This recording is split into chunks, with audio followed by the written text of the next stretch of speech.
Donc, Vedrat Hashem, aujourd'hui, on va essayer de faire le Daf Nun Vav. Mais on en était à Daf Nun He Amud Bet. Daf Nun He Amud Bet. Maï Gdudiot. Voilà, on en était. Ayu Sham Gdudiot Voat Asarat Fachim. Voilà, on était un petit peu vers le haut du Daf. Bon, on va essayer d'avancer le temps qu'ils arrivent, les amis, là. Donc, on avait vu dans la Mishnah, on avait parlé comment une ville, elle peut s'élargir par rapport aux maisons qui dépassent de la ville, etc. Et comment faire le riboua de la ville, comment rendre carré la ville. Et on avait vu que si jamais il y avait des doudiotes qui étaient hautes de Ditfachim, alors c'était des petites bâtisses comme ça, des petites ruines, d'accord. Et on a vu plusieurs types de bâtiments qui sont considérés comme des bâtiments pour pouvoir élargir la ville. Parce que c'est pas n'importe quel binyan qui peut être considéré comme un binyan pour élargir la ville. Et donc là, la Gemara vient de rapporter une braïta, des enseignements justement, pour nous dire quel type de bâtiment peut être considéré comme un bon bâtiment pour élargir la ville. Alors on va voir, il faut qu'il y ait quelque chose qui soit soit où on y habite, soit c'est Raoui les dira, soit c'est on habite à l'intérieur, qui est minimum 4 sur 4 de dimension. On va voir. Mike Doudiot, c'est quoi la Doudiot? Amara Viuda, Shalosh Mechitzot, Shenale Atikra. Doudiot, en fait, c'est une petite ruine qui a 3 Mechitzot mais qui n'a pas de toit. Même ce petit contour là, il peut être considéré comme une maison pour pouvoir faire le hibour de la ville. La Gemara se pose la question. Alors tu me dis 3 Mechitzot sans toit, maintenant 2 Mechitzot avec un toit. S'il n'y a que 2 Mechitzot avec un toit, c'est bon ou c'est pas bon? Ibayalou, j'te Mechitzot ve'eshalem tikra maou. La Gemara veut rapporter une braïta. Tashma. Elou shemitabrim ima. Voici les types de bâtiments qui peuvent te permettre d'élargir la ville. Nefesh sheyeshba arba amot al arba amot. Alors Nefesh, c'est quoi Nefesh? Nefesh, c'est une genre de maisonnette qui est faite pour par-dessus le kever. Par-dessus le kever ou à côté du kever pour garder le kever. Donc on appelle ça Nefesh. Si jamais elle a 4 amot sur 4 amot, Vea Gesher, ou alors un pont, Vea Kever, aussi une kever. Alors dans Tosfot, il essaie d'expliquer un petit peu c'est quoi la différence. Dans les Rishonim, ils expliquent c'est quoi la différence entre kever et nefesh. Les deux, c'est des petites maisonnettes qui sont faites soit dans le cimetière, soit au-dessus d'un kever quand il n'y a qu'un seul kever. En gros, c'est quelque chose qui est une petite maisonnette qui est faite dans le cimetière. Va kever sheshbaen bet dira, qui a un endroit où on peut y habiter, où il y a quelqu'un qui habite. C'est-à-dire, il y a le chômeur du Bet Akvarot qui habite. Un cimetière. Ou Bet Akneset sheshba bet dira. Et pareil aussi, un Bet Knesset. Un Bet Knesset, pour que le Bet Knesset il puisse être considéré comme une extension de la ville, pour qu'on élargisse la ville par rapport au Bet Knesset, il faut que le Bet Knesset soit un endroit où il y a une bête d'ira. Il faut qu'il y ait le Chazan Knesset qui habite là-bas. Donc c'est pas n'importe quelle maison qui peut élargir la ville. Un Bet Knesset classique, où il n'y a pas de bête d'ira le Chazan Knesset, ça. Faut, ouais. Alors, ou pareil aussi, même quelque chose qui n'a rien à voir avec les juifs, Bet Avodat Kochaviv, Sheshba Bet Dira les Komarim. Pareil, une maison d'Avodazara dans laquelle il y a de quoi habiter pour les prêtres de l'Avodazara. Vea Ravot, à Urvot, Vea Otsarot, Shebasadot. Pareil aussi, les étables et les endroits où on stocke le bois qui sont dans les champs. Et qui contiennent aussi de quoi faire habiter une personne. Vea Bourganim, chez Betocha. Pareil aussi les Bourganim et ces petites maisonnettes qui sont un binyan un petit peu provisoire comme ça, mais c'est des petites maisonnettes où le chômeur il se mettait pour garder le champ par exemple. Tout ça, il faut que quelqu'un qui habite dedans. Alors voilà, chez Yeshbet Dira, c'est-à-dire qu'il y habite. C'est-à-dire vraiment quelqu'un qui habite. Parce que, par exemple, dans le Bet Knesset, tu vas me dire, si le Shibivo, n'importe qui peut habiter dans le Bet Knesset, non, il faut vraiment qu'il y ait de Bet Dira, c'est vraiment, ils sont faits pour ça, c'est pas... Alors toi, tu fais la différence entre le Nefesh, qui a les dimensions, il te dit que un Nefesh Stamas où il est Dira. Alors, c'est pour ça que pas besoin qu'il y ait quelqu'un qui habite. Mais globalement, en général, les choses qui ne sont pas forcément faites pour la Dira, il faut que Mamash Befoal, il y a quelqu'un qui habite. C'est pas fou. Il soit là le Shabbat ou s'il part le Shabbat en vacances, c'est bon. Je pense que même s'il pense il part le Shabbat en vacances, je pense qu'à partir du moment où on y habite, c'est une habitation, c'est bon, je pense. Maintenant, Autre cas, Abaït Shebayam, une maison dans la mer. Alors, une maison dans la mer, comme moi va expliquer, c'est même pas un bateau, non, c'est que il y avait des endroits dans la mer où, comme des petits, des petites bouées ou des petits trucs comme ça qui étaient en fait enfermés par un petit filet comme ça, et à l'intérieur, les gens y mettaient leur matériel. D'accord. Donc c'était une bête d'Ira, c'était même pas où ils habitaient, c'est où ils mettaient leur matériel. Ils y habitaient pas du tout. Ok.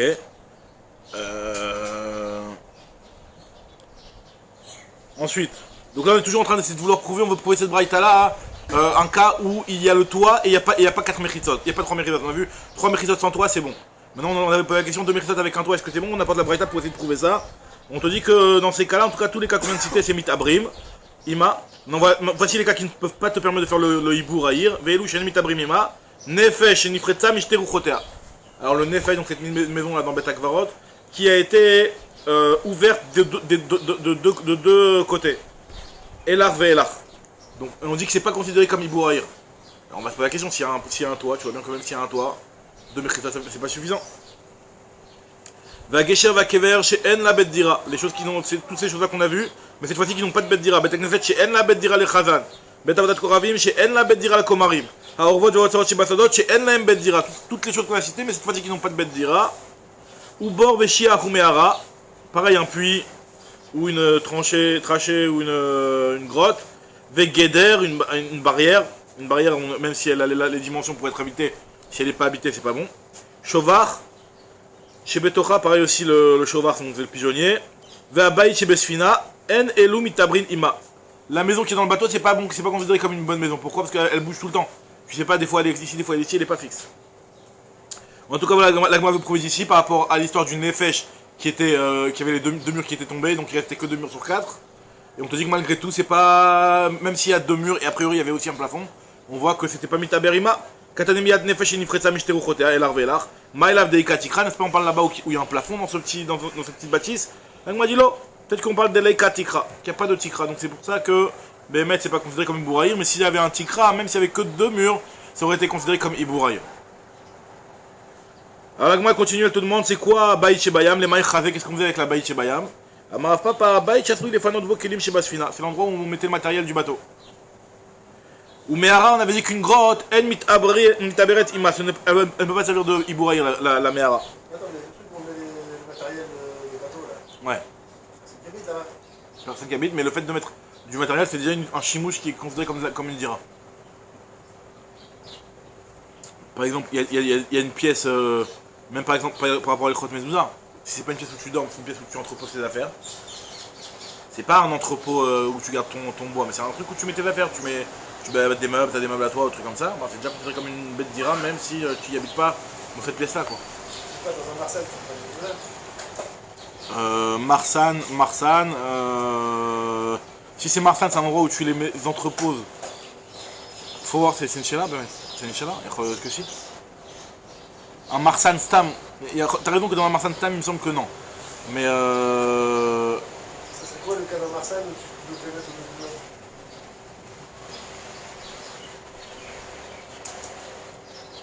j'ai plus le souvenir de l'Ekhot Mezouza, mais il me semble que c'est une marque dans les Rishonim, cette histoire-là, sur Bet Haetzim, là-bas il y a une marque entre le Rambam, mais je me rappelle plus si c'est une Suga, sur le Bet Haetzim. Et Bémet, il y a marqué que. Je suis pas sûr, mais il me semble que c'est une marque des Rishonim, je suis pas sûr à 100%. Maintenant, la Gemara elle te dit que Katanemiyat, c'est marqué en tout cas, ça on a dit, ok. C'est quoi le Baït Shebayam? On a dit que c'était Assouli Fonon Bakelim chez Basfina. Mehara, on avait dit que la grotte, tu ne fais pas de Ibouraïr avec la Mehara, la grotte. La Gemara pose la question Vatane Rabbi Chia Mehara Mitaberetzima. Pourtant, il y a une autre Baïta qui est rapportée par Rabbi Chia qui nous dit qu'on faisait le Ibouraïr avec la Mehara. Amarabaïk Shesh Binyan Alpia. On parle d'une Mehara. Quand est-ce qu'on te dit que tu peux faire le Ibouraïr? C'est quand en haut de la Mehara, il y a un Binyan. Donc c'est une grotte, mais au-dessus de la Mehara, il y a un Binyan. La m'a dit si un binyan c'est pas la Mehara, alors c'est le binyan qui te fait le Ibouraïr, c'est pas la Mehara. Vetipok les mishum binyan vous fait, c'est à cause du binyan lui-même. La m'a dit le tricha l'ashlim. Le tricha l'ashlim, c'est-à-dire que quand le binyan lui-même il fait pas arba à l'arba, donc t'as pas les dimensions d'une dira, et grâce à la Mehara, ça fait que c'est plus large. Donc là dans ce cas-là, la Mehara elle peut être mashlima. Il y a marqué dans les Rishonim que Bémet, faut que Rashi rapporte aussi, faut que c'est pas toi qui parle de ça, mais c'est dans les Rishonim j'ai vu qu'ils disent que faut qu'il y ait le rov, quand même le rov des arba dans le binyan. Pas stam je sais pas moi, une demi-ama, c'est déjà, non. Le rov de arba. Amaravuna. Yoshvet Srifin, ceux qui habitent dans les petites cabanes. Les Indiens. Les Bédouins, les Indiens, qui habitent dans des petites cabanes. Yoshvet Srifin, El Modedin Lahem, Elam Petar BTM. Alors eux, même si en fait ils ont plusieurs, chacun sa petite cabane, dans les petits villages du fin fond de l'Afrique. D'accord? Même si chacun a sa petite cabane, et ben en réalité, si tu considères tout ça comme une ville, ben même celui qui habite dans le côté est du village, ben il aura le païmama à partir de la dernière maison de la ville. Mais le truc c'est que comme chaque petite maisonnette c'est des petites cabanes, donc chacun est indépendant. Tu peux pas considérer que plusieurs petites cabanes, plusieurs petites srifines, c'est considéré comme une ville. Tu considères chacun indépendant. Chacun il a le païmama autour de sa maison. La Gemara te dit, Yoshvet Srifin, El Modidim Lahen, Elam Petar BTM. La Gemara pour une chouta par rapport à dans le midbar. Il y a marqué dans le midbar que on était dans des cabanes, d'accord? Metiv Rafrija, il y a marqué dans le pasuk, Chanou ala Yarden mi beit haishimot. Il y a marqué qu'ils ont campé ala Yarden mi beit haishimot. Alors qu'est-ce que ça veut dire quand ils ont là-bas les Israël au moment où ils ont campé, donc dans le désert? Il y a marqué que Rabba Babachana il explique, il te dit que Amar Babachana, moi j'ai vu cet endroit-là de Yarden mi beit haishimot. Les Didi Chazeli Aou Atra, j'ai vu cet endroit-là. Vavet tlata partiel, il dit 3 parsaot sur 3 parsaot, c'est énorme. Et donc beaucoup plus que l'Alpaïmama, largement. D'accord? La Gemara te dit, Vetania, il y a marqué que comment il faisait pour aller aux toilettes dans le midbar. Parce que les toilettes, il n'y avait pas des toilettes, des petites pièces bien réservées pour ça, ils sortaient en dehors du camp. Pourquoi ils sortaient en dehors du camp? Pour ne pas faire dans le machané. Tu vois, c'est crados. Alors, et en plus, on dit que quand ils sortaient du camp, oui, de quel côté ils allaient? Ils allaient pas dans le côté. Dans les côtés ils allaient seulement du côté duquel ils venaient. Parce que le côté duquel ils venaient, c'est qu'ils savaient que ça n'allait pas repasser par là-bas. Que le haron, il n'allait pas repasser par là-bas, donc ils pouvaient faire leurs besoins par là-bas. C'est ce que va nous dire la Braïta. Il te dit que Keshen Nifnim, En Nifnim, Lo Lifnem, ils ne faisaient pas leurs besoins ni devant, Lo Lesidem, Velo Leacharem, ni à droite ni à gauche. Et là, Leacharem, seulement derrière. Ça veut dire qu'en réalité, pour pouvoir aller aux toilettes, ils devaient aller.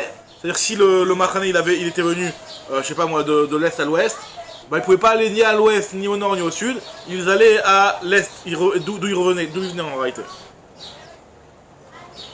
Amar les Rava. Alors non, et donc la question elle est, s'ils sortaient du Machané pour aller faire leurs besoins, et que le Machané, l'endroit il faisait Shalosh par Saot, c'était un truc qui était énorme. Shalosh par Saot. Et donc celui qui était à une extrémité du champ et du camp, tu me dis que chaque petite cabane elle est considérée comme... C'est pas considéré comme une ville, chacun a son alpaïmama à partir de sa cabane, bah, il pouvait pas aller aux toilettes en dehors de la ville, puisqu'il devait aller dans l'autre côté, dans le côté opposé. Donc là on te dit, tu vois bien que tu vas considérer que une association de petites cabanes, que ça forme une ville. Là, moi, celui qui était sorti du trou, qui était aux toilettes, il avait le droit de marcher pour rentrer. Nahon, mais ça c'est bon, ça c'est dans le Kabet Yavad, pas les Khatri-là, tu vas pas aller aux toilettes, t'as pas le droit d'aller aux toilettes, sortir du trou pour aller aux toilettes, tu peux quand tu es sorti du trou, mais que t'as pas Arbama, tu dois aller aux toilettes, tu peux rentrer après dans ton trou. Comme on avait dit, mais tu veux pas les Khatri-là aller aux toilettes en sortant dehors du trou. En fait, le Shabbat, tu pouvais pas aller de truc de l'entrée, quoi, il restait chez eux, quoi. Bah justement, a priori il pouvait y aller, donc puisqu'il devait aller aux toilettes, et pour aller aux toilettes il devait forcément sortir dans le Machané, il n'y avait qu'un seul côté duquel il pouvait sortir. Donc il y a tout le Machané qui était là, il devait aller par là. Le type qui était là, il devait traverser les Shalosh par Saot, aller par là-bas, donc c'est-à-dire il allait faire jusqu'à l'Alpaïmama. Ça veut dire quand il n'y a pas qu'une tente, c'est que chaque... Donc quand il n'y a pas qu'une tente, tu fais l'Alpaïmama à partir de la tente. La Gemara te dit non, c'est différent là-bas, c'était Alpi Hachem. C'était le Machané Alpi Hachem, quand il était Chonim Alpi Hachem, ça leur donnait une chashivut à chaque tente, et donc c'est pour ça qu'on considérait que tu pouvais considérer tout ça comme une ville.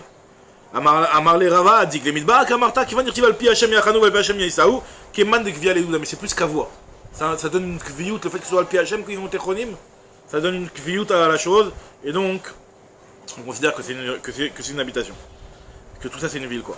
Amar Rav Chinana bar Rav Kahana Amar Ravashi im yesh sham shalosh chatzerot shel shnei batim ukbe'u.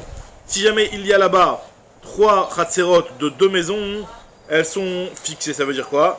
Ça veut dire que tu considérais que à partir du moment où c'est kavua et qu'il y a des chatzerot qui vont entourer ces maisons-là, ça forme une ville, et donc à partir de là, tu vas mesurer à l'extérieur de tout ça pour le tronc. De toute façon, dans le désert, il y avait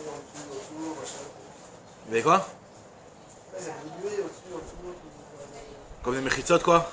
Ouais, on fait la souka. Ouais, mais pas. Là, mais la nuée elle était dans un côté, vers où il voyageait. Après, quand il marchait, c'est vrai qu'il était protégé, etc.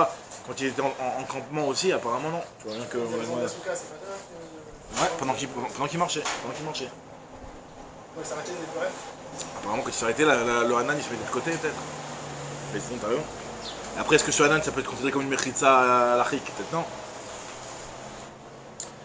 Très bien. Maintenant, la Gemara elle continue, elle te dit.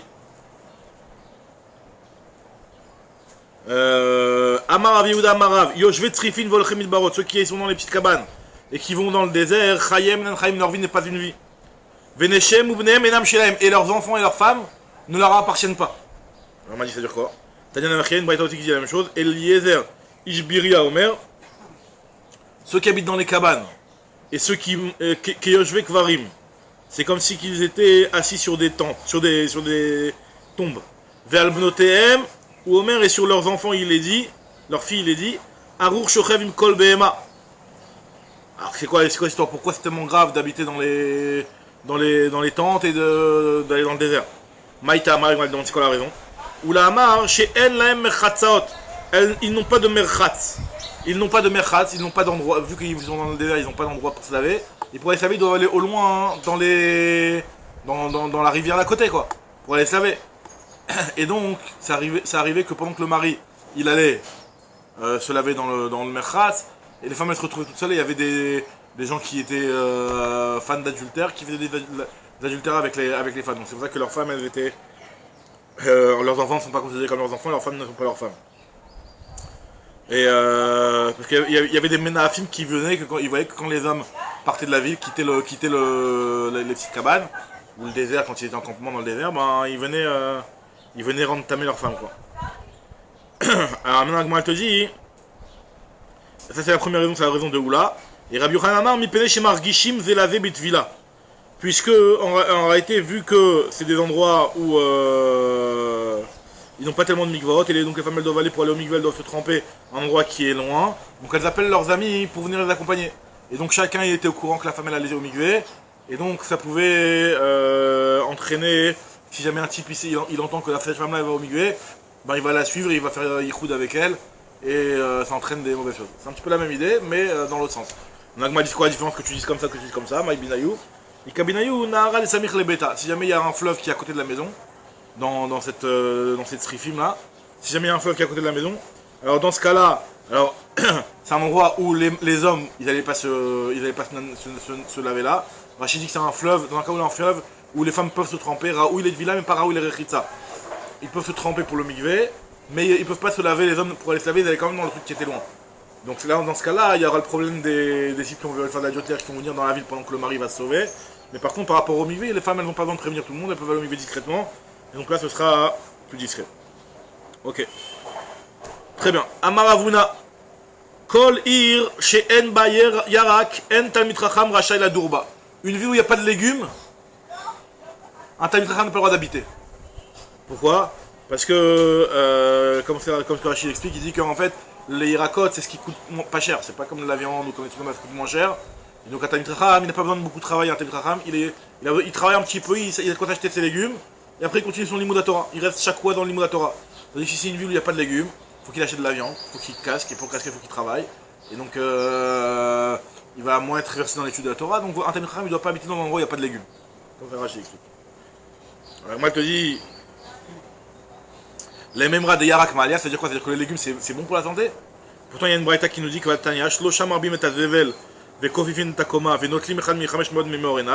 y a 3 choses qui augmentent les sels et qui recroquevillent la personne et qui enlèvent 1/500 de la vue. C'est quoi? C'est Velouen, pas de kibar, le pain bis. Le pain bis c'est un pain qui fait avec une farine qui est de très mauvaise qualité. Rachidi Shundra, je sais pas ce que c'est Shundra. Ok, en tout cas, et Shechar Khadash, une bière nouvelle, et Yarak, et les légumes. Donc on voit bien que les légumes, c'est quelque chose qui est mauvais, qui entraîne beaucoup de sel, qui entraîne la personne va être croquevillée, elle va se plier sur elle-même, et ça enlève un petit peu de la vue. Donc tu vois bien que c'est pas bien les légumes. Pourquoi tu me dis qu'il faut que le Talmid Chacham habite dans l'endroit où il y a des légumes? Alors elle te dit le kashia, hein? Le kashia, la Gemara dit non. Ha betume vekarte ha beshariar, ça dépend quel légume. Il y a tume vekarte, tume c'est choum, c'est l'ail. Et carte c'est les quartiers, comment on dit quartier en français? Les blettes, les trucs comme ça. Comment on appelle ça? La courge. Non, les blettes, les trucs comme ça. Donc ces choses-là, ça c'est pas bon. Comme ça Rashi explique. Rashi, ouais c'est ça. Rashi il rapporte deux pirouchim. Rashi dit une chose et son inverse. Que le toumé écarté c'est pas bon. Il dit dans le pirouchim c'est que non, c'est ça qui est bon. Parce qu'il y a marqué dans la Gemara de Baba Kama, il rapporte. Il y a marqué qu'il y avait une takanat Ezra que pour que le vendredi soir de manger de l'ail. Il y a une takanat Ezra comme ça, la Khalema c'est de manger de l'ail choum salouille. Je sais qu'il y en a beaucoup, chez les Ashkenazim, Avrechim, les Torah et des trucs comme ça, ils sont l'habitude là. Tu vas chez eux, le vendredi soir, il y a une petite assiette avec de l'ail. C'est un minak, c'est une takanat Ezra. Alors peut-être qu'il y en a qui mettent dans le poisson, un peu de trucs, je sais pas comment ça marche en tout cas. Voilà, et parce que l'ail c'est barré pour, on sait que l'ail c'est très barré, c'est très bon pour la santé, ça aide aussi à avoir plus de zéra pour avoir des enfants. Donc c'est vrai que toi tu dis qu'il faut expliquer qu'en fait c'est l'inverse. Quand tous mes écartés c'est bon et les autres irakotes c'est pas bon. C'est vrai que moi elle te dit Ketania, il est marqué dans une braïta, Shum Yarak, Krishin Khatsi Yarak. Si le shum c'est un légume, le Krishim donc c'est un truc comme le poireau quoi, ouais ça le poireau. C'est Khatsi Yarak, c'est un demi-légume. Niratnon, Nirat Samchaim. Tu vois du radis, tu vois un élixir de vie. Ça veut dire que le radis c'est très bon pour la santé. Alors, pourtant il y a marqué l'inverse sur le radis, alors que Niratnon, Nirat Sammavet. Tu vois du radis, dis-toi comme si tu vois du poison. Mais moi je te dis non, l'okasha kan be'alim kan be'imaot. Ça dépend si c'est les feuilles du radis ou si c'est la tête du radis, donc imaot on appelle ça. Donc dans ce cas-là, imaot c'est bon. Alors il y a une marloquette dans les Rishonim, Tosfot, Rashi, enfin comment Tosfot explique, il y a plusieurs pirouchim. Est-ce que dans les imaot c'est bon quoi qu'il arrive? Donc, juste après il y a marqué kan bimot kan bimot ageshamim. Ça dépend les jours de soleil ou les jours de pluie. Alors est-ce que les imaot c'est bon quoi qu'il arrive toute l'année? Et c'est que les halim qui sont mauvais les jours de pluie et qui sont bons les jours de soleil? Ou alors que même les imaot qui sont bons, ils sont bons que les jours de soleil et pas les jours de pluie? Donc le cas dans les Rishonim, Rachid explique comme ça. Oh, non, les jours de soleil ça veut dire en été quoi. En été. Très bien. Autre chose, Amarav Yuda Amarav, Kol Ir Sheshba Malot ou Moradot, des villes où il y a des montées et des descentes, Givat Shmuel et tout ça. Là on te dit que Adam ou Bema Sheba Metim Echatzi Yamem Chav Shalom. Les gens dans une ville où il n'y a que des montées, que des trucs, une ville dans la montagne, c'est que des montées et des descentes. Alors les gens de cette ville-là, ils meurent à la moitié de leur temps. On me dit quoi, ils meurent Chav Shalom? On n'a jamais vu ça. Mais si c'est caractère, non. Alors moi tu dis Elaimam Maskinim Bechatzi Yamem. Ils deviennent vieux au milieu de leur vie. Ça veut dire quoi? Ça veut dire que ils sont fatigués, épuisés par les montées et descentes. C'est bizarre, hein? C'est pas. Là on va contre les légumes, contre le sport, et anti-Mistradarouyot là, c'est marrant. Alors la Gemara te dit Amarvuna Bered Rav Yoshua, Anemuliata des Bébiré et des Benarch, Askinoun, les montées et descentes de la ville de Bébiré et Benarch, elles m'ont rendu vieux. Ça m'a épuisé. D'accord.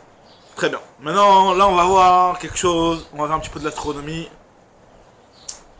Alors, les attachés, j'espère que ça va aller khalak. Quand on fait avec la Gemara, je pense que ça va être plus facile. Mais je peux dire que hier, on a bien galéré sur ça avec ma Chavruta. Alors, Tano Rabanan. Ba les Rabea. Merabea beribou haolam. Quelqu'un qui veut rendre carré la ville, donc il a un rond. Le rond, tu vas le faire en fonction du ribou haolam. Ça veut dire que le nord au nord, le sud au sud, etc., l'est à l'ouest, l'est à l'est et l'ouest à l'ouest. D'accord? Tu vas pas faire en losange. Même si c'est vrai qu'on avait vu, alors moi je me suis répondu quand j'ai pas vérifié, je me suis posé la question pourtant on avait vu que si jamais c'est un losange, pas besoin de le faire le ribou haolam, tu le laisses en losange puisqu'il a des angles. Alors moi je me suis répondu, j'ai pas vérifié dans les machines comment ils répondent, mais je me suis répondu que quand c'est un truc qui est déjà carré, alors là tu laisses carré tel quel, même si le carré il est bancal. Par contre si c'est rond tu vas devoir le rendre carré, alors là le carré que tu vas faire, tu vas le faire par rapport au ribou haolam. Comme ça je me suis répondu, je suis pas sûr que ce soit la bonne réponse. Mkhavotaya était en discussion avec moi. C'est une forme un peu chelou que tu dois la rendre carrée. Ouais. Maintenant, t'as le choix entre faire un super grand carré pour faire, suivant les trucs du monde, ou faire tu peux faire un carré plus petit. C'est ça, tu fais selon le cadre du monde. Tu fais selon le ribois, voilà. Même si tu vas finalement par rapport à un côté, ça va faire que le carré il va être au bout, très très loin, c'est pas grave. Ça tout vient du ribois. Très bien. C'est vraiment que si c'est vraiment déjà un carré que t'as rien à rajouter, que là tu laisses comme ça si c'est pas avec. Maintenant, l'agma te dit que noten tzfona les tzafon olam, droma les drom olam, vesimaner, et comment tu vas faire ça, savoir il est où le tzafon et il est où le darom? Vesimaner, aegla batzafon, veakrav badarom. Là on sait qu'il y a les astres, les signes astrologiques. C'est les signes astrologiques.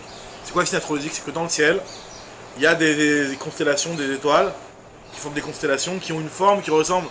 Alors, bon, c'est vraiment tiré par les cheveux, mais en tout cas, tu peux voir une forme de akraf, tu peux voir une forme de shor, une forme de keshet, c'est ce qu'on appelle Sagittaire, Capricorne, Scorpion, tous les signes astrologiques, d'accord? Et en fait, le akraf, il est au tzafon, et le non, Mechila au darom, et la egla, alors egla c'est shor. Enfin, il rapporte le marcoquet, le morachir, il existe comme ça. Ça dépend des moments. Alors, ça dépend des moments, c'est vrai que ça dépend des moments. Ça dépend de l'endroit surtout. Mais en tout cas, hein? Ça dépend de l'endroit, non? Alors, je sais pas comment te répondre à ça. La vérité, je me suis aussi posé la question que ça dépend du moment, parce que moi j'ai tout le temps que quand tu tournes, t'es une heure ici, dans la nuit, tu passes par les différentes. Alors, je sais pas exactement comment. Il doit, à mon avis, il doit y avoir plusieurs dimensions de son. Je sais pas exactement. Un ciel d'hiver et un ciel d'été. Tu vas pas avoir les mêmes constellations en hiver et en été. Il y a certaines que tu vois et d'autres que tu. Alors, peut-être que là, on parle par rapport à Yerushalayim, à une certaine période de l'année. Je sais pas, peut-être la base de l'année, je sais pas exactement. Loïda, mais t'as raison, je me suis aussi posé la question. Ce qui parle là, quand ils disent Akrav et. Akrav. C'est les mêmes constellations qu'on a aujourd'hui. Ouais, Egla Batzafon, Akrav Badarom. Le Akrav il est au sud, le Akrav, le Scorpion il est au sud, et le Egla il est Batzafon. Maintenant la Gmara elle te dit, Rabbi Yossi Omer, Imeno Yoda, maintenant ce type il connaît pas, il connaît pas tu l'as pas beaucoup avancé en lui disant ça. Imeno Yoda le Rabéa Beribua Shel Olam, mais Rabéa Kemin Atkoufa. Il va regarder selon la Tkoufa, pas selon ce qui se passe la nuit les étoiles, mais selon la Tkoufa c'est le cycle solaire. Tkoufa c'est un cycle solaire.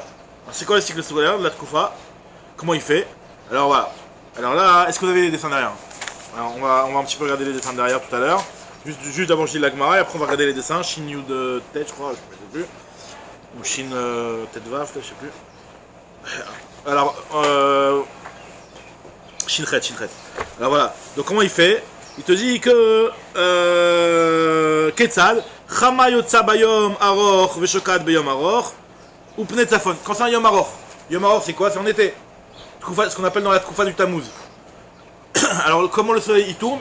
Le soleil il sort de l'est et il se couche à l'ouest. Maintenant le soleil il est pas tout le temps entre le nord et le sud, il est pas tout le temps au même niveau. Quand c'est le Yom Aroch, il est plus vers le Safon. Quand c'est le Yom Katsar, le soleil il est plus vers le Darom. C'est-à-dire qu'en fait, il se lève, il se couche. Tandis que quand c'est en été, il se lève et il se couche. Et d'après, c'est un cycle plus long à faire. C'est pour ça que le Yom il Aroch. Tandis que là-bas, quand c'est vers le Darom, ça se fait plus court. Donc il te dit voilà, Chama Yotza Beyom Aroch, Veshokad Beyom Aroch, Zeupne Tzafon. Il sort de Tzafon. Chama Yotza Beyom Katsar, Veshokad Beyom Katsar, Zeupne Darom. Alors regardez dans les dessins. Exactement. Exactement. Et en fait, quand je regarde, c'est par rapport à la Terre qui est un petit peu tournée comme ça et qui fait qui tourne en ellipse comme ça. Et donc, ce qui fait que. Si tu sais déjà c'est où que le soleil se couche et c'est où que le soleil se lève, tu sais déjà où c'est l'est et l'ouest, tu sais où est le nord et le sud en fonction de ça. Hein.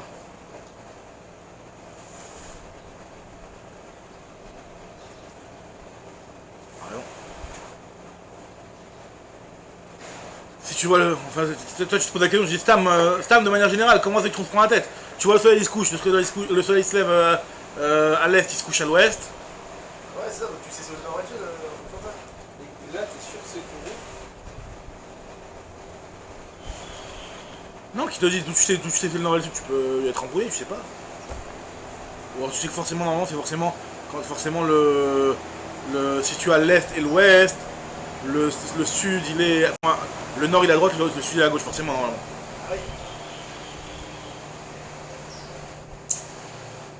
Alors apparemment quand il se lève à l'est et il se couche à l'ouest, faut dire que c'est pas exactement à l'est à l'ouest, c'est un petit peu aussi en bruyant. Caniré, je sais pas, peut-être, mais t'as raison. C'est sûr qu'il se couche pas à l'est et à l'ouest. C'est pas pile, c'est-à-dire il sort en réalité le cycle du soleil comme ça il rapproche, c'est de l'est vers l'ouest mais plus vers le sud de l'ouest. Ça va vers le sud plus, comme ça. C'est-à-dire que tu vois, le soleil il va vers le sud et en fait il redescend, en fait les journées elles se raccourcissent parce qu'en fait plus tu vas vers le sud, plus ça c'est la Terre. Donc quand le soleil il tourne autour de la Terre vers le sud, c'est un petit cycle. C'est-à-dire que c'est une petite journée, longue nuit. Quand après t'es plus vers le nord, c'est des longs cycles. Longue journée, petite nuit. Et donc il t'explique Rashi qu'en fait le soleil tourne comme ça, il tourne vers le Darom. Donc les journées vont se raccourcissant et puis après quand la journée s'allonge, ça revient vers le Safon. Donc en tout cas, pour savoir c'est quoi le ribou à haïr, tu peux te baser par rapport à Tkoufa du soleil. Et en voyant si c'est une petite journée, alors là c'est vers le Darom, si c'est une grande journée c'est vers le Safon. Et quand là tu arrives à définir c'est où le Safon, c'est où le Darom. C'est une très bonne question, il faudrait vérifier ta question, comment ça se fait qu'on se prend la tête à faire ça, alors que Stam tu sais. Bonne question. Alors en tout cas, l'Agma elle continue, elle te dit, elle continue la Braïta, regardez. Tkufat Nissan ve Tkufat Tishrei. Quand c'est par contre en Tishrei, donc là on avait vu que Tkufat Tammuz, la journée elle est longue, donc c'est plus vers le Safon. Tkufat Tevet, donc quand les Tkufat c'est les saisons aussi. Tammuz c'est l'été, Tevet c'est l'hiver, donc Tevet c'est plus vers le Darom, donc les journées elles sont courtes. Par contre Nissan et Tishrei, c'est au milieu, c'est vraiment le soleil, il se lève à l'est et il se couche à l'ouest. Et donc c'est Tkufat Nissan et Tkufat Tishrei. חמה יוצא בחצי מזרח ושוקעת בחצי מערב. שנאמר הולך אל דרום וסובב אל צפון. הולך אל דרום ביום וסובב אל צפון בלילה. Il va vers le darom et il se tourne. Alors il y a deux choses, il y a le malach hachama. Le malach c'est ce qu'il fait dans la journée. Il y a le sovev, c'est quand tu vas tourner derrière la terre. Nous on sait que en fait il continue à tourner autour de la terre et puis pour la deuxième partie du globe c'est le jour. Mais en tout cas on considère que par rapport à toi, en journée le soleil il est oler, et après il est mistovev, le matin il est mistovev, il fait un tour. Alors, sovev oler harouach, donc c'est un passage dans Kohelet, et l'upne mizrach upne ma'arav, chez pamim malachtan, ou pamim mesavavtan. Des fois c'est me'aler, des fois c'est mesovev, ça veut dire que, en réalité, comment Rashi explique ça? Des fois c'est des journées longues, des fois c'est des journées courtes. Donc c'est en fonction du... En jour et en nuit. En jour et en nuit, exactement. Et quand c'est au Darom, les nuits elles sont plus longues. C'est ça. Et à la Tishri, c'est... Donc ça, exactement. Donc ça pour l'instant ce que la Braïta a rapporté, elle nous a rapporté un petit peu comment ça marche les Tkoufa et la longueur des journées et par rapport au soleil, en fonction de si le soleil il est au Darom ou au Tsafon. Ok. Maintenant Rav me chercher, dit non moi je suis pas d'accord avec ce qui est marqué dans cette braïta là, de dire que tu vas pouvoir te baser sur ça pour savoir si c'est au nord ou au sud. Il dit c'est jamais vraiment au nord, c'est jamais vraiment au sud. C'est jamais vraiment à l'est, c'est jamais vraiment à l'ouest. En fait je te dis Rav Meshach, il y a l'etne ou la nekla. Ces clals-là ne sont pas vrais. Netanya, il y a une autre braïta qui te dit que l'oyatsa chama meolam, le soleil ne sortira jamais du coin mizrachit tzfonit. Veshaka bekaren maravit tzfonit. Jamais le soleil il sort du côté est au nord, et il va se coucher à l'ouest au nord aussi. Ça va toujours un petit peu aller vers le sud. Ou alors et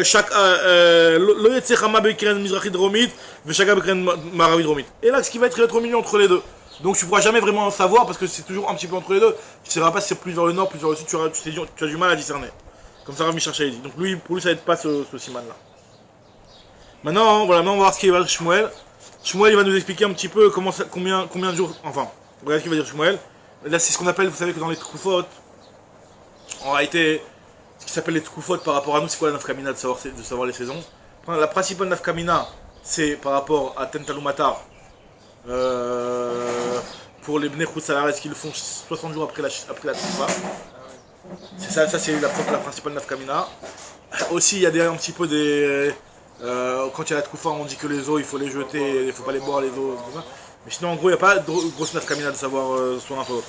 Là, il te dit, Amarshmoa, il va t'expliquer c'est quoi les Tchoufat de Nissan.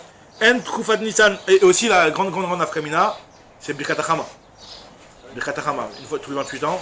T'étais là en Israël toi pour le Birkat HaChama il y a 10 ans? Non, toi t'étais enfant quand on a 10 ans. T'étais là, t'étais pas ton... J'étais là, moi. Dans quelle année? C'était il y a 9 ans à peu près, je crois, en 2012, 11, 12, je sais plus. J'étais là. En tout cas voilà, ça c'est une grosse nafkamina pour de la Troufa. Alors Shmuel il t'explique, il te dit que En Troufa de Nissan Nofelet, et là Be'arba'a Revié Ayom. Oh, alors là, Troufa de. Alors voilà, là on va expliquer. Alors là, il faut bien accrocher, c'est pas compliqué, mais il faut se concentrer. La Troufa de Nissan, encore une fois, il y a Troufat Nissan, Troufat Tammuz, Troufat Tishrei, Troufat Tevet. Ah non, oui, c'est au niveau des journées qui sont moitié-moitié, c'est la même chose. Mais en tout cas, c'est des saisons différentes. La saison de Nissan, la Troufa de Nissan, elle démarre quand? Elle nous dit, la Gemara nous dit Shmuel, qu'elle ne démarrera jamais, elle démarrera toujours soit à 4 moments de la journée, donc, qui sont soit le début de la journée, soit la moitié de la journée, soit le début de la nuit, soit la moitié de la nuit. C'est soit début de la journée ou début de la nuit, soit Chatzot. La Troufa de Nissan, elle ne démarre jamais à un autre moment. Pourquoi? Parce que l'année elle fait combien de jours? 365 jours. 365 jours. Tu divises l'année en 4 saisons. L'année elle fait pas 365 jours seulement, elle fait 365 jours et 6 heures. 365 jours et un quart de journée. Ça c'est l'année solaire. Le cycle solaire c'est ça. Maintenant, quand tu divises 365 et 6 heures, tu le divises en 4 saisons. Ça fait que chaque saison elle fait 91 jours. Donc 91 x 4, ça fait 364. D'accord? 9 x 4 et 360 et 11 et 1 x 4, ça fait 364 donc. Et 7h30. 91 jours et 7h30. Ça fait que chaque saison elle fait ça. 91 jours et 7h30. Donc, ce qui veut dire, 91 jours c'est combien de semaines? C'est... 91 jours c'est combien de semaines? Ça fait 13 semaines. 13 semaines. Une semaine 7 jours, 10 semaines 70 jours, 12 semaines 84 jours, 13 semaines 91 jours. Ouais, 91 jours ça fait 13 semaines. D'accord? Dans l'année il y a 52 semaines, donc l'année. En tout cas, ce qui veut dire qu'en réalité, la Tchoufa d'après, elle tombe toujours un jour et 7h30 après la Tchoufa. Ça veut dire que si jamais la Tchoufa a démarré un Yom... Si la Tchoufa a démarré un Yom Révi par exemple, la Tchoufa Nissan. Donc la Tchoufa de... après Nissan c'est la Tchoufa de Tammuz, elle va tomber quel jour? Yom Khamishi. Mais Yom Khamishi, cette fois-ci plus au net, mais 1h30 après Chatzot. Puisque 6h donc c'est Chatzot, 1h30 après Chatzot, d'accord? Et donc tu fais comme ça les 4 cycles. Pareil, la deuxième Tchoufa, elle tombe quand? La deuxième Tchoufa, donc après Tammuz, il y a la Tchoufa de Tishrei, elle tombe quand? Elle va tomber Yom Shishi. Yom Shishi, même pas Yom Shishi, Shabbat, après Shabbat cette fois-ci. Shabbat, à 1h30 après la tombée de la nuit. D'accord? Etc. Ce qui va revenir qu'en fait la Tchoufa de Nissan, elle va retomber, celle de l'année d'après va retomber à une demi-journée après. Pourquoi? Parce qu'en réalité, quand tu décales, à chaque fois tu décales de 1 jour et 7h30. 1 jour et 7h30, 91 jours et 7h30, donc 1 jour et 7h30. Donc après 1 an, tu as combien de décalage? 7h30 x 4. Ça fait combien? 7 x 4, 28. 28 et voilà 30. D'accord? Donc 30 ça veut dire 6 heures après 24. D'accord? Donc ça veut dire que si jamais la Tchoufa de Nissan avait commencé honnête, ben ça va être à Chatzot celle pour l'année d'après. Et l'année d'après ça va être à la tombée de la nuit. D'accord? Puisque c'est 30 heures de... Maintenant, après voilà, donc ce que nous dit la Gemara ici, c'est que En Tchoufat Nissan Nofelet et la Be'arba River, la Tchoufa de Nissan elle tombera que à 4, elle peut tomber que à des entre guillemets des moments ronds. Soit au lever du soleil, soit au coucher du soleil, soit à Khatsot. Parce que comme on a expliqué, vu que chaque saison elle fait 91 jours et 7h30, donc sur un an il y a 6 heures de décalage. Comment on a fixé la première fois, elle a commencé comment? C'est quand ça a été Nitlou, quand Akadosh Baruch Hu il a créé le monde, le 4e jour il a mis les astres. Depuis ce moment-là. Briata Olam. Briata Olam, c'est la première Tkoufat, c'était le Yom Revi, quand Akadosh Baruch Hu il a dit Yehi les astres, ouais. Donc à ce moment-là, les astres ont commencé, donc ça a commencé les Tkoufot. Alors, Amashmoelen, Tkoufat Nisan Nofet, et la Berba Revi Ayom, Obetrilat Ayom, Obetrilat Alayla, Obetrat Ayom, Obetrat Alayla. Maintenant, Tkoufat Tammuz, elle tombe que c'est 1h30 après en réalité. C'est-à-dire que si par exemple la Tkoufat Nisan a été le matin, donc la Tkoufat Tammuz elle va être 1h30 après Khatsot, 7h30. Donc c'est un décalage. Donc la Tkoufat Tammuz elle va être forcément soit Be'achat ou Merza, 1h30, donc c'est 1h30 après le lever du jour, soit Sheva ou Merza, soit Obe Sheva ou Merza. Ben Bayom, Ben Balayla. En journée, en nuit. Ça c'est pour Tkoufat Tammuz. Et Tkoufat Tishrei, c'est 1h30 après. C'est soit 3h, soit 9h.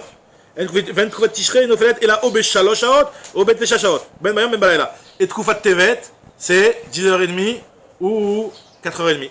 Ben Tkoufat Tevet, Nofelet, et la Obe Arba ou Merza, Obe Eser ou Merza. Ben Bayom, Ben Balayla. Vn Ben Tkoufat et Tkoufat, la différence qui est entre chaque Tkoufat, c'est combien? Et la Tishim Vechad Yom, Vesheva Shaot ou Merza. C'est 91 jours et 7h30. Comme on a expliqué, vu qu'une année c'est 365 jours et 6 heures, donc chaque Tkoufat c'est 91 jours et 7h30. Vn Tkoufat Moshechel Michaverta et la Khatsisha. Une Tkoufat elle a de différence avec celle d'après, seulement Khatsisha, c'est-à-dire qu'en réalité, il y en a une qui est dans 2h30, il y en a une qui est pas dans 2h30. C'est-à-dire que comme on a dit, la Tkoufat de Nissan est toujours dans des heures rondes, et celle d'après elle est Khatsisha. Maintenant, en réalité, Sarachi explique qu'en fait, ça veut dire que on sait que à part tout le fait, le lien des Tkoufot, on avait déjà parlé de ça, les Korvelechet, les étoiles.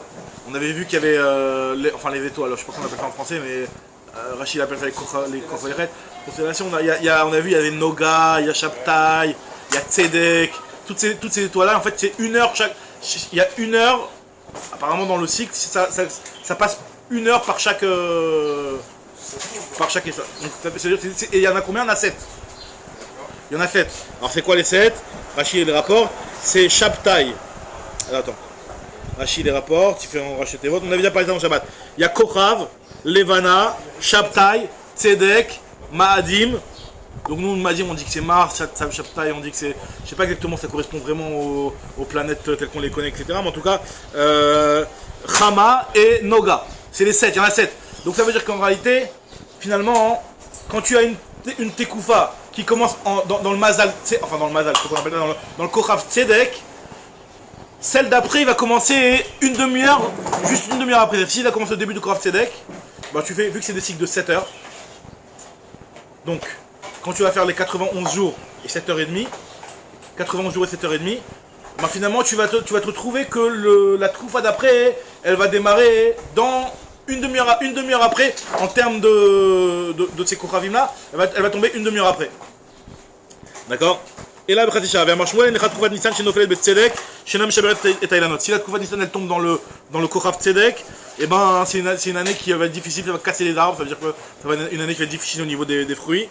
Et si jamais c'est la Tkoufat Tevet qui démarre dans Tzedek, alors là c'est les Zraïm qui vont être difficiles. C'est seulement si le Molad il a eu lieu soit à Levana ou soit à Tzedek. Donc si jamais ça c'est le